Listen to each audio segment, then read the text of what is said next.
てよ。壁の向こうには海があって、海の向こうには自由がある。 Les oiseaux ont toujours occupé une place cruciale dans SNK.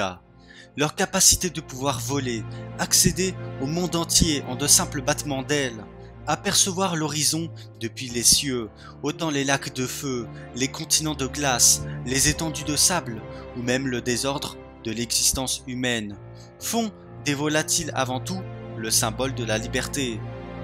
Une véritable métaphore utilisée à de nombreuses reprises, les ailes comme étendard du bataillon d'exploration, affichant l'envie de ce corps d'armée d'accéder à la délivrance. Falco, un nom issu du latin signifiant faucon, qui laissait par ailleurs déjà présager à quoi ressemblerait son titan.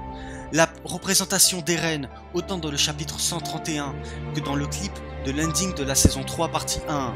Oui, Eren est ici personnifié comme un oiseau, voulant à tout prix sortir de sa cage, découvrir ce nouveau monde et ne plus rester un lézard rampant au sol, inapte à discerner l'étendue du panorama, finalement ce qu'il déteste au plus profond de lui.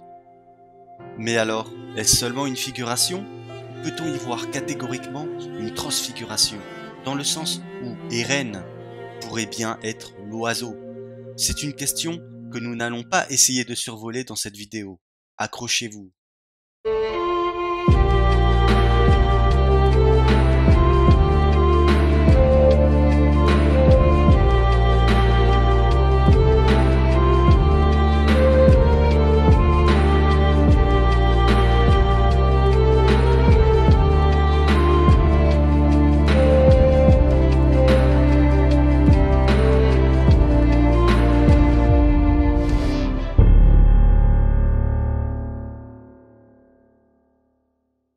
Isayama joue avec les lecteurs, en posant des pièces, par-ci, par-là, tel un puzzle qui, une fois reconstitué, nous permet d'y voir beaucoup plus clair.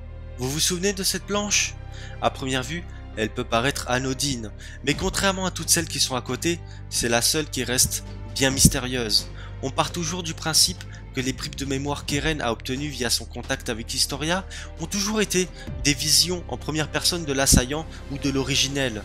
Or, jusqu'à preuve du contraire, aucun des deux se tenait devant Falco à ce moment-là. Même si on sait qu'Eren a participé à la bataille de Slava, on ne l'a jamais vu se tenir devant Falco. Lui qui, par ailleurs, s'en serait souvenu si c'était bien le cas. L'hypothèse la plus probable est que ce soit effectivement la vue depuis le faucon qui se tenait certes à distance, mais il n'est pas sans rappeler que les faucons ont une vision extrêmement performante, pouvant percevoir un objet de 2 mm à une hauteur de 18 mètres. Honnêtement, je ne vois que cela comme explication, et c'est d'autant moins un hasard quand on sait qu'Isayama a beaucoup insisté avec cet oiseau. Pourquoi Eren voit des souvenirs de l'assaillant et de l'originel, mais non pas du marteau d'armes, celui qu'il récupère bien plus tard? J'en ai déduit qu'il s'agissait d'un souvenir de ce dernier. Le marteau d'armes est un titan ayant la capacité de se servir du durcissement pour créer des structures massives. Parmi les 9 titans shifters, il représenterait donc la création, et non pas sans savoir que d'après Eren Kruger et le chapitre 122, le parasite est la source de toute vie organique. On peut en déduire que le marteau d'armes est le titan ayant hérité de cette caractéristique, pouvant alors modéliser aussi bien des structures artificielles que organiques, ainsi créer des animaux par exemple. Faisons un petit détour concernant l'histoire du Warhammer. Après 17 siècles où le roi Karl Fritz abandonna les conflits d'Eldia et s'installa à Paradis, le titan marteau d'armes était entré en possession du clan Tybur. C'est eux qui, jusqu'à qu'Eren l'avale en 854, gardaient ce titan précieusement. Les Tybur qui ont juré de défendre la nouvelle nation de Mar en tant qu'aristocrates honoraires. Cependant, malgré leurs vœux, leur titan est resté inutilisé dans la bataille tout au long du siècle prochain. Qu'est-ce que complotait la famille Tybur dans son coin? On a la réponse dans ce dialogue entre Willy Tybur et Théomagat. Le clan Tybur n'a pas passé son temps à se tourner les pouces, vous savez. Nous surveillons aussi attentivement les évolutions de l'île du Paradis. Et quoi de mieux que pour espionner Paradis que d'y lâcher des oiseaux dessus?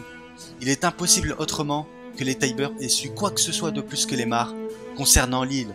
De surcroît, c'est eux qui ont regardé le champ de bataille de Slava depuis ce faucon, afin d'être au courant de la situation.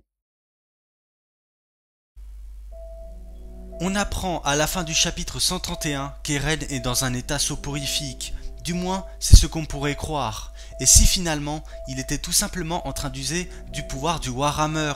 Dans cette double page, on le voit dans les airs, en train d'admirer le paysage depuis le ciel. Il a l'air bien au-dessus de son titan.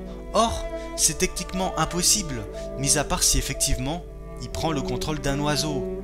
On remarque bien qu'Eren est entouré d'une lueur blanche, ce qui signifie qu'il n'est pas physiquement là, mais est incrusté dans quelque chose, comme s'il prenait la place d'un oiseau. Dans ce même chapitre, à quel moment voyons-nous des volatiles?